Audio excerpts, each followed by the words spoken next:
Hey guys, we are Empowerment in the 210. My name is Christopher Motts. This is my partner Genevieve Sims. Hey everybody, welcome back.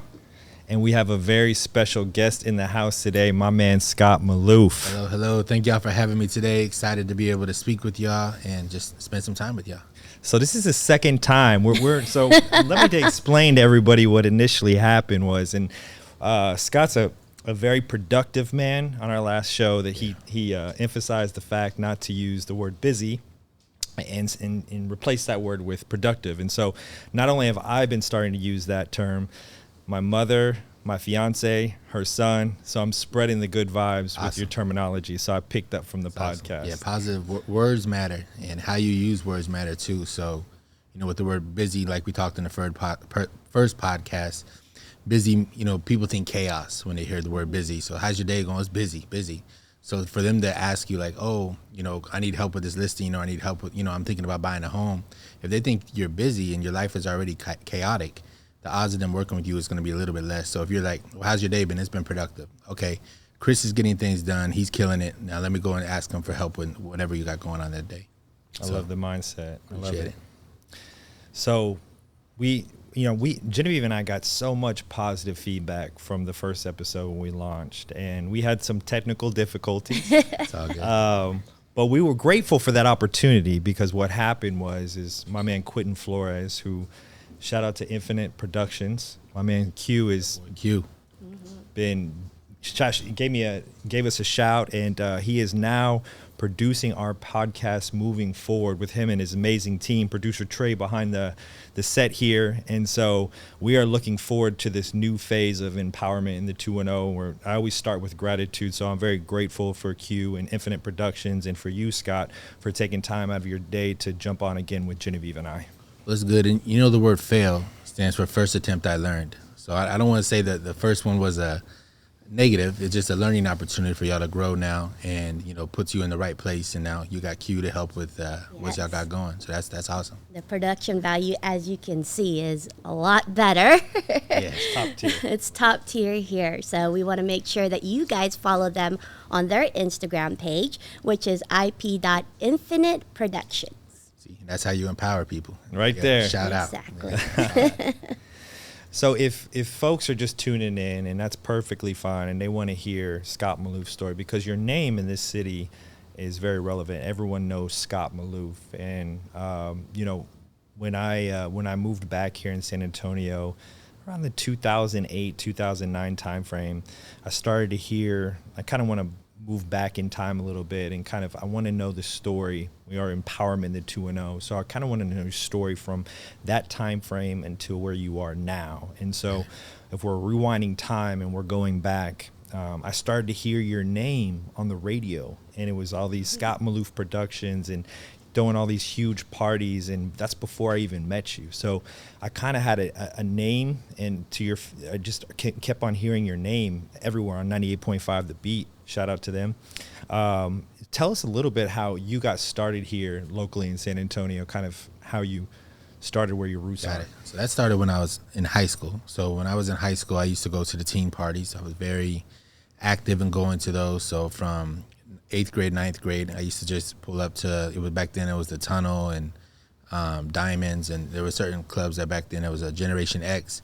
So we would go to those teen parties, and when I would show up, by myself with a couple of friends, and we would be the first ones there to get in early. So I was able to meet the main guys that were throwing the parties then, Abe and Hannock. It was A&H Entertainment. Highschoolparty.com was their website. And they were like, hey, would you like to promote at your school? And I was like, well, what does that look like? They're like, we have flyer pickup dates. We'll let you know when that's going to be. You come pick up flyers and then pass them out of your school. You'll be able to get in free. You'll be able to cut the line. I was like, all right, that's a win because I'm already coming. So right? I'm like, and I don't got to spend the money, so I'm good. So the next time they had a party, I pull up, 30 deep. They're like, man, would you be interested in maybe making some money on this? And I was like, well, what does that look like? And they're like, well, what if we paid you to promote, and we will pick you up from your high school, and you go to every other high school in the city and pass out flyers for us during lunch or after school. And I was like, well, I'm down to do that. You know, if I'm making money on this, that'd be great. So throughout high school, I did that every year, and I would go into every high school, and I knew who, like, because when I would go into a high school, I would watch, like, who was the popular person. They had, like, freestyle circles, and I would be like, okay, I just go see the person that's, you know, that's the loudest usually in the room, you know, befriend that person, and then from there grow it to the point where when I was going to that school, I'll shoot them a text, hey, I'm about to pull up today. I'd walk in. I'd even have lunch at these schools like I was going there. So a lot of people think I went to their high school because I was always in everybody's Got a lot of free lunches back in the day. So, yeah, I was just moving around a lot. So I did that all throughout high school. And then when I turned 18, I already had been doing that for 4 years. So I know everyone that was like 18 to 22 that were already in the party scene. So I started doing 18 and up parties at Soleil and then Anthro. And the owner of Anthro, he invested in me that year. And I said, I want to kick off a night. I want to bring down an artist. So he said, okay, well, this is the budget to kick off a night. And he said the budget was $15,000. And I brought down Pitbull to Anthro. So that was what kicked off the night. The nights I did at Anthro was bringing down Pitbull to perform. So I paid $12,500 for him back then. Now he's getting $500,000. So yeah, I was able to build that relationship early. And then I was doing a night at Soleil. And then we were also doing Census or Excess, one of those two. It's the same spot, just two different names. And I kept doing 18 and up parties and Pure. And then I turned 21. I started doing Bar 11, Bliss. I mean, there's a long list of clubs that we did over time.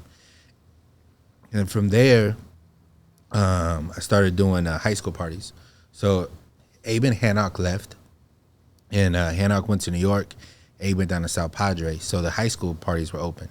So I was like around 22, 23, and I started doing teen parties also. So I already knew kind of the formula because I was doing it for so long with them to be able to do, teen parties where I would bring down different Texas artists that were popping at that time, like B-Hamp, and just certain people that just had like those one hits. So I was doing 4 18 and up, 20 and up parties throughout the week, and then I was doing a teen party on the Sundays. So I had 5 parties going at the same time. Each party had around 500 to 1,000 people. So you figure throughout that week, there was probably around 3,000 people that we were interacting with from, teen parties to 18 and up parties. And then 2008, 2009, the year you're talking about, I started managing a kid that was going to my teen parties. His name was AJ Hearns. Yeah. And so I started managing him. He was more of a dancer back then. Yeah, we got him with Unkra from Making the Band. When Diddy had Making the Band with Day 26, we got him with Unkra to do vocal lessons. So we flew him out to New York, got all that done, got him a hit with actually B-Hamp called Can't Wait, and then got him on the radio and just started pushing him heavy. And then we had a song called Snapback Swag back then. I had DeJuan Blair and George Hill. They were in the music video, so we had that song pop off. And then we kept pushing. So one of the artists I brought down to Planeta was Fabulous. I brought Fabulous to Planeta, and his DJ was DJ 4-5. And I liked the way 4-5 DJ because he was a New York DJ. He would MC while he would DJ, and we weren't used to that in San Antonio. It was a different element. So I was like, I'm gonna keep bringing him back. So I kept bringing him back to San Antonio, and when I was bringing him to San Antonio, I built a really good relationship with him to where he called me one day and was like, hey, I just got picked up. I'm gonna be Lil Wayne's official DJ, and I would like to know if you could manage me on tour for after parties. I was like, all right, cool. So I started managing him on after parties for everything when it came for that. Well, we were in Detroit, and that's where I met Cortez Bryant. This is like 2008. And Tez was Wayne's manager. And, Tez was like, he got a little mad because I was promoting Young Money after parties, but it was just a DJ. So we had a little bit of an now we're like really close friends, but back then it was like a little bit of we were bumping heads, and he was like, you can't be putting Young Money in all this because it's not the full Young Money that's going to these after parties. It was just a DJ. Yet, because of my last name is Malouff, and the Malouff brothers in Vegas, he knew them. They're distant cousins. Like when our families came from Lebanon, their family came and went into prohibition. Okay. My family went into produce. So we were making it was a whole different lane. So they did really good on what they pushed. Yet Wayne just shot the Lollipop video inside of their house in Vegas. So when I'm sitting there saying, hey, I'm Scott Malouff, he's like, oh, Malouff? With the Maloufs? I'm like, yeah. I ran with it. Absolutely. Right, use it. That got me in the door with him to where Wayne was going to jail. And so he's doing a farewell tour. This is the next tour after that. And I have 4 or 5 show on every single date that the farewell tour was. And I brought AJ with me to do the after parties, and he's performing at the after parties. Well, the first date, Tez came to the club and was like, "That's your artist?" I said, "Yeah." He's like, I said, "I'm gonna have him on the whole tour. He's gonna be performing with 4 or 5 at these after parties." He's like, "Well, if you want, I can put him on at Wayne 10 minutes before show." Wow. So I was like, "All right, bet." So back then it was AJ, it was G-Eazy, AJ, and then Wayne. And G-Eazy, nobody knew who he was at that time either, because his roommate was a dude named Jamel, and Jamel was Lil Wayne's tour manager. So back when they were in college in New Orleans. So that's how G-Eazy got put on, was through Jamel. He just happened to be the roommates, and he ended up getting an intern job that became tour manager. So that's how G-Eazy got put on. And Wow. AJ and G-Eazy actually have a song together from back then.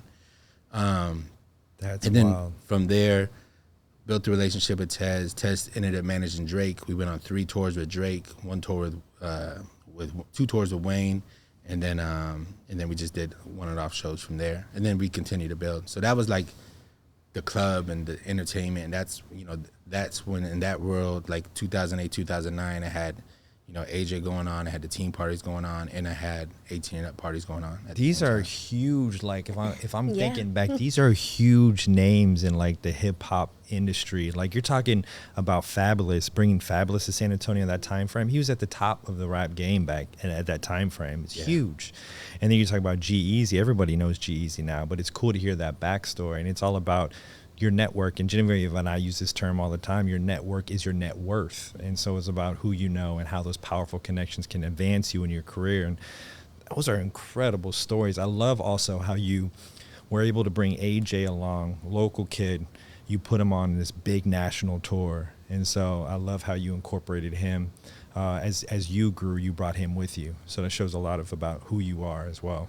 Yeah. And now he's actually on our real estate team. So he's on our real estate. He just got off of a 4-month tour with Snow the Product. So he still does the music. He's still pushing and doing heavy on that end. Yet he's just he's on our real estate team now, and he's doing great.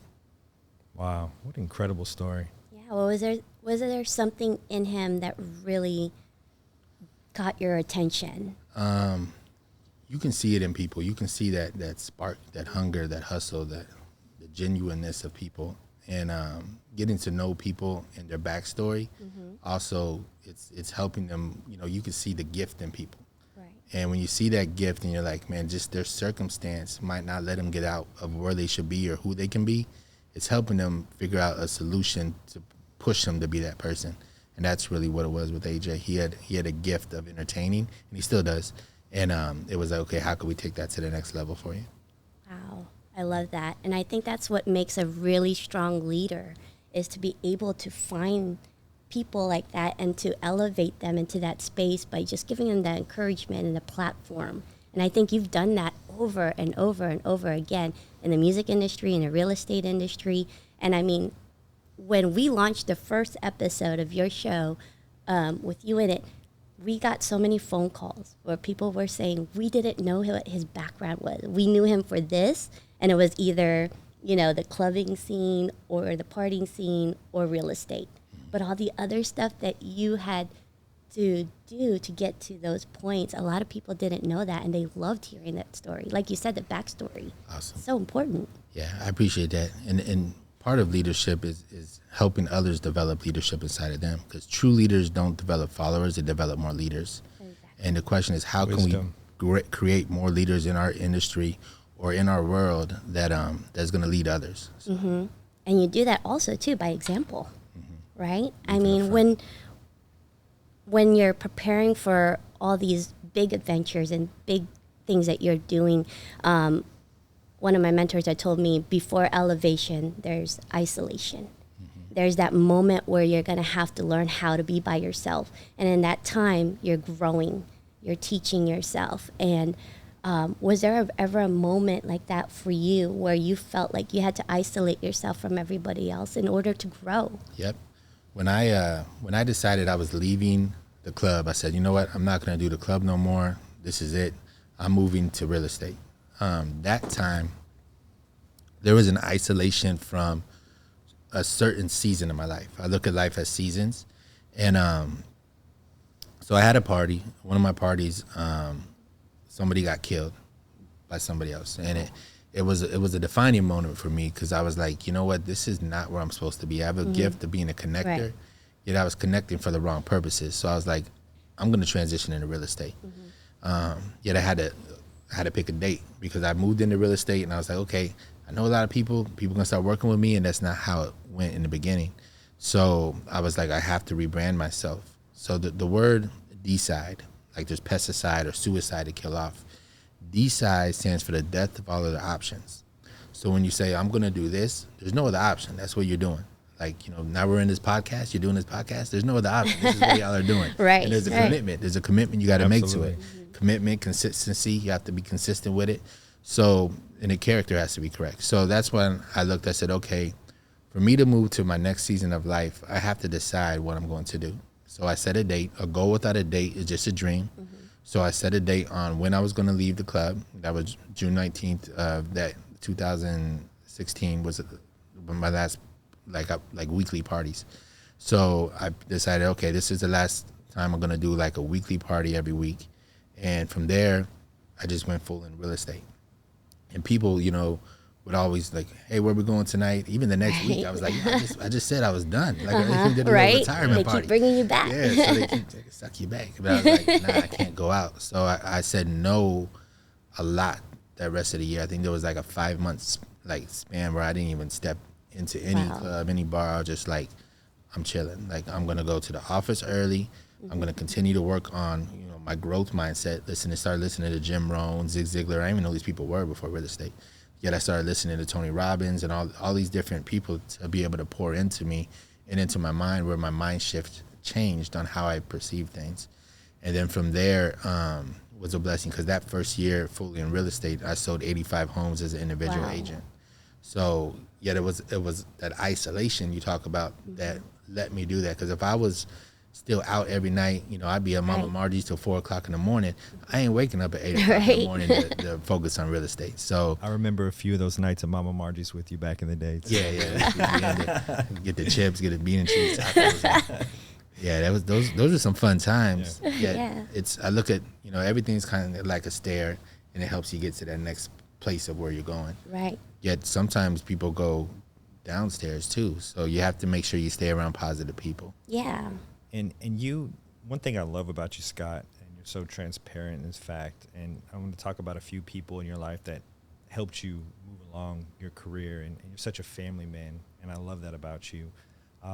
Tell our listeners about how your mother has impacted your life. So my mom was my biggest cheerleader. She was the biggest cheerleader since I was, like, when I was in elementary. She started me young, actually, with the entrepreneur side, because she would put me in front of the store to sell candy bars when they had these candy bar sales, the world's finest chocolate at school. Yes. And I would circle I remember what gifts I wanted.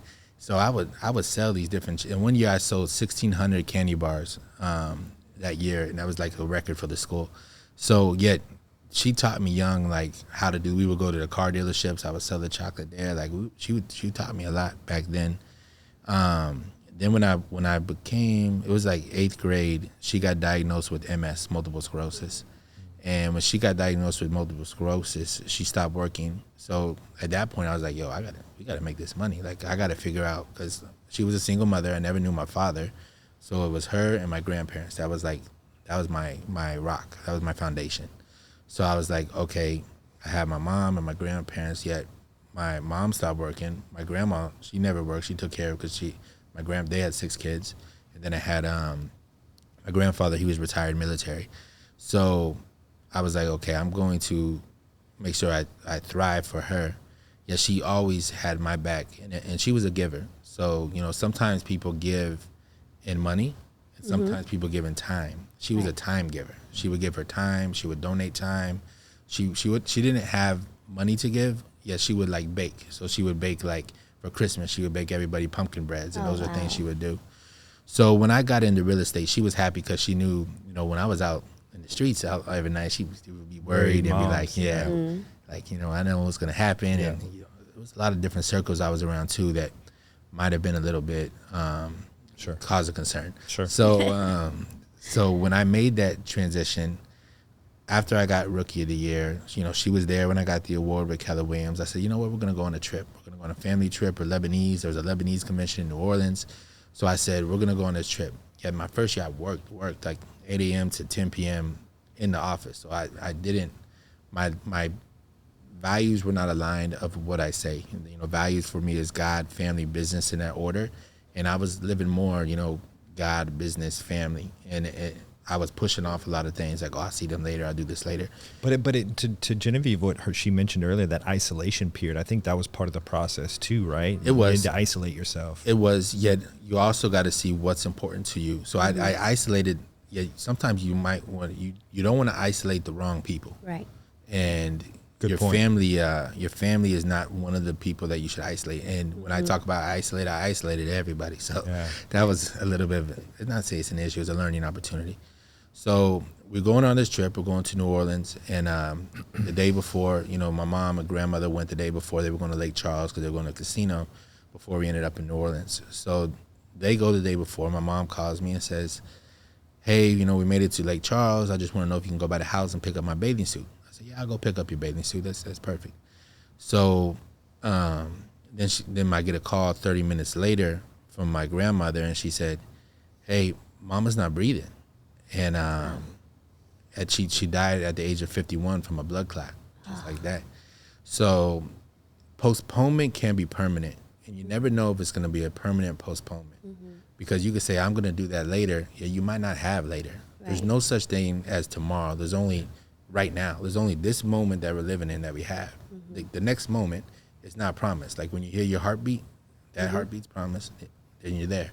So I learned, okay, I have to be very purposeful about every moment that I have with my grandparents moving forward, because they're up in age. You know, my grandma, she's turning 92 next week. We're taking her to Vegas on Saturday. Oh, wow. So I continue to, you know, push for events for her to look forward to, and I did that with my grandpa too before he passed. So I made it a non-negotiable that, you know, between the times of 5 and 7, I was with my grandparents every day for dinner. I would go over there and I'd spend time with them. So it didn't matter what was going on in business in my real estate world. I was like, okay, I will be there for dinner. I'll be there. If I could spend more time, I will. Yet that time I was there. And I'm glad I did that, because, you know, I was already close to my grandfather. He was more like my father. Yet during those 4 years, we just, you know, spent a lot of really quality time together. And he passed away 4 years after my mother on the same exact day that she passed away. So that was kind of a sign to me, like, okay, they're together, they're with each other now, and that's how it is. Yeah, another story from that. So I had 9 first cousins, and only one of them was a boy, and he was 8 months older than me. He was my cousin Sonny. So this was 2 years after my mother passed, and he called me for Father's Day to tell me Happy Father's Day. And I actually was in Vegas with my grandparents for Father's Day that day, because my birthdays were around the same time. So I was in Vegas. I was like, yeah, I'll call him back. And then he passed away that night from a blood clot too. So he was only, you know, a couple months older than me. And I'm like, dang, he has 2 kids. And that was a whole thing where I just look at it like, you know, you might decline that phone call. Yeah, you don't know if you're going to be able to make those phone calls. So those type of things, you just start to look at life different. And you actually care about the relationships more. So sometimes you have to go through those struggles and those moments. Yet moments also, there's defining moments in life. And with the defining moment, you can be a victim or you can be victorious. And when you're victorious, no matter what goes through you or what hits you, you can overcome any situation to become who you're supposed to become. So now I do a thing called Single Mother Mondays with Malouff. It's once a month where I showcase a single mom that's knocking it out the park. I give her a care package with an HEB gift card, a gas card, a massage card, trampoline night, movie night with her and her kids, and then I give $1,000 cash to use towards rent or mortgage. So I do that in memory of my mother, and then also we do the backpack giveaway that we just did. Did that last month. Did that. Tell our listeners about the backpack drive. So the backpack drive, We team up with Big Brothers Big Sisters so they can let their people know as well. We give away 750 backpacks with school supplies. We ran out a trampoline park, and that was a successful event. Actually, 98.5 The Beat was there as well. Yeah. Then we had a couple of the news outlets there, so it was a great event to be able to give back. And then now we're looking at Thanksgiving, doing a turkey drive. So Shout out to Mac. Mac Law. Mac Law and Attorneys. Yeah, Shout out to Mac. He's our diamond sponsor on that too. So Mac's my guy. Yeah. I love that, how you're taking your passion and then using that to give back to the community. And that's what makes you the perfect guest for our podcast, Empowerment in the 210, using your platform to help people. Money and influence. You're empowered with it from God. God empowers you with, okay, here's this money. If you don't spend it correctly or do well with it, he's not going to continue to give you those blessings. Right. Same with like influence. If your influence, you use it for the wrong purpose, your influence, you fall on that sword. So you have to be careful on what you do when it comes to your influence, what you do with your energy, what you do with your finances. All of that could be taken away by God. He says, hey, you're not ready to have $1 million because you're going to be, gambling it all away, or you can be, there's people that trick it, be in the strip club or certain things, and they don't do correct with the finances they get. Yet the people that are like, okay, my goal is to give to the community, my goal is to do this, my goal is to be able to teach other people, so maybe pay for other people to be able to go to courses so they can learn and they can grow, or you become the teacher. So those are certain things that you have to be careful with when you have the influence, because it could be taken away tomorrow. Absolutely. Not promised. And in our world too, in this time and age, praise, promotion, and platform. Those are the three things that people are constantly chasing after. And although it's not the worst things, it's not the only things that you should be chasing after. I mean, to have that mindset to help people, to start every day with that gratitude, and to use that to empower people with the resources and talents that God has given you, I think that's what makes somebody successful. Awesome. Yeah, when you think of success is more about you. It's more about, okay, how can I become success? When you think about significance is when fulfillment and success aligns. And fulfillment is when you find what your purpose is. And fulfillment is when it's about others. So when you have success and fulfillment aligned, then you have a significant life. Perfect. I love that. Speaking on success, Scott, you're one of the most successful gentlemen I know in San Antonio. You are, but you're very humble. You stay you show humility in everything that you do, and I learn from you, and I love to see your success. I really do.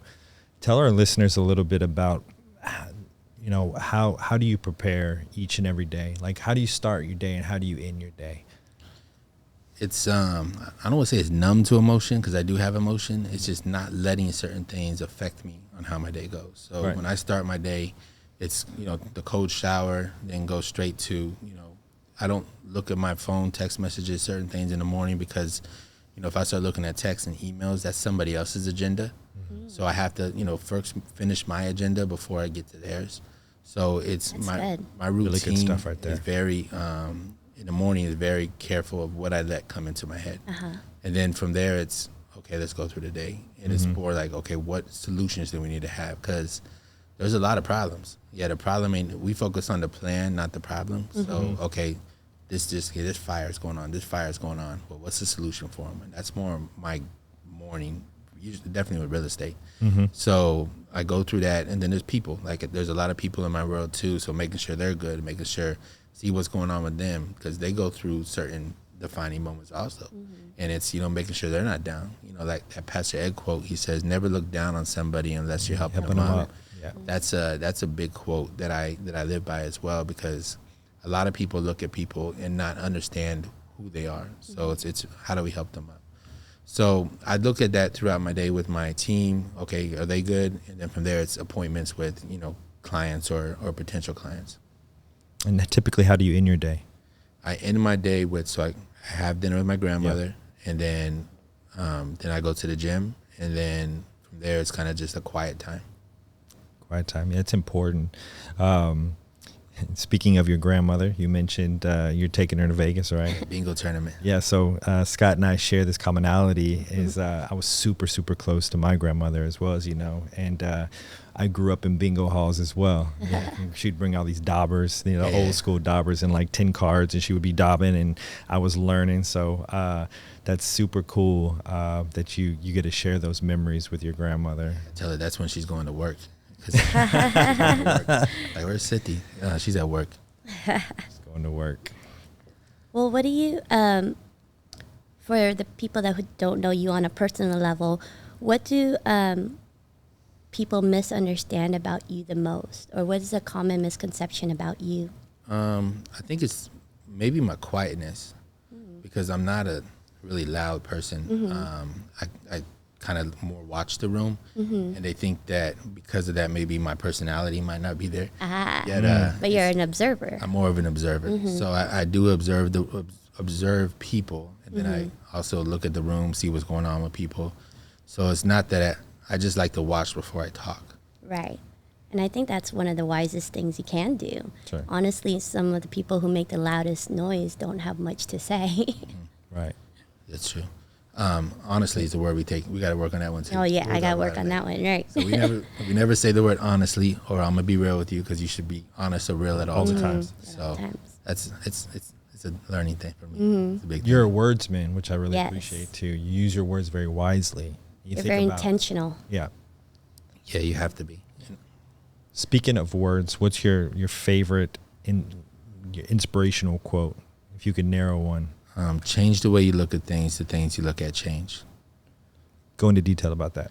So when say a situation comes to you, Yep. and they're like this, and that, and everyone's mad about this situation.